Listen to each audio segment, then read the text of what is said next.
So, today's topic, inflation. If you aren't aware already, or have been living under a rock, the Nintendo Switch 2 has finally been revealed and announced. While it's mostly a positive thing, it seems to have finally caused an issue that had already been simmering within the video game community to finally overflow.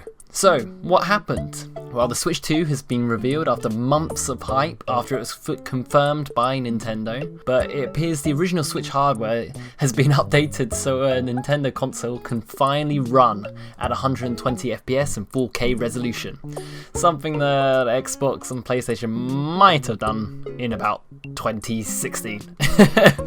But finally, the console has been announced. That's the main thing. It will be released in June of this year. Numerous games have already been announced that will be available onto it, including some of the older Switch 2 titles, but also GameCube games have also been announced. The big hitters of the reveal were Mario Kart World, an open world Mario Kart game that's an interesting mix-up to the formula. Also, if you didn't hear, I heard the Toad Factory remix in the trailer from Mario Kart Wii. I don't know if anyone else heard that, but yeah. There was also big news of a new From Software game. There was Donkey Kong Bonanza, and also there was Kirby Air Riders, the most hyped about game of all time, as well as a tutorial they announced, which you will actually have to pay for.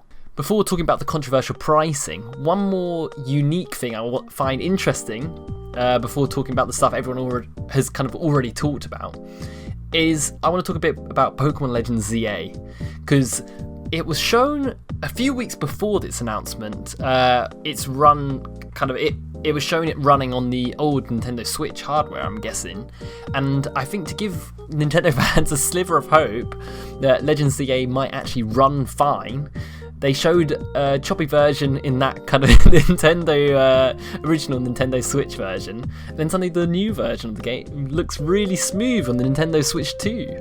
I feel like that's really deliberate.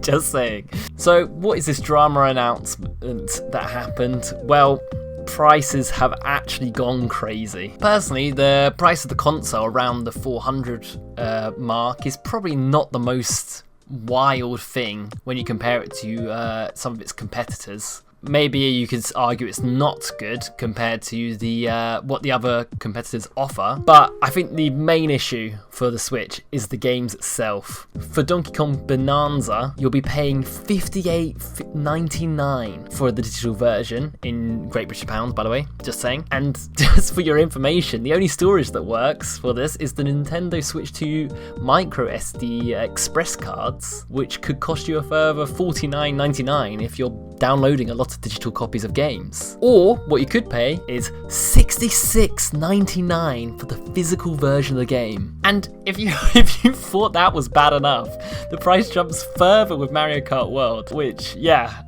is something else. The digital version of the game costs $66.99, the same as Donkey Kong's physical version, but the physical version of Mario Kart World costs a whopping $74.99. I remember Pokemon Black and White coming out and being around 30 quid.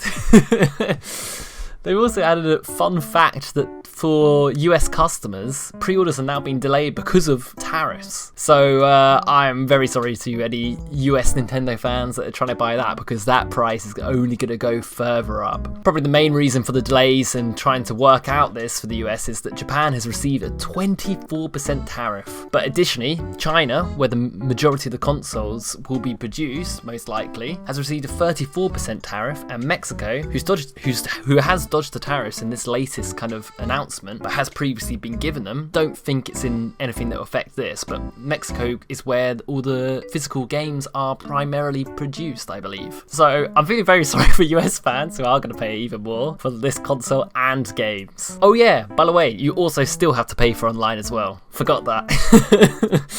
So what does this mean for consumers? Well, the future cost of gaming is actually cooked.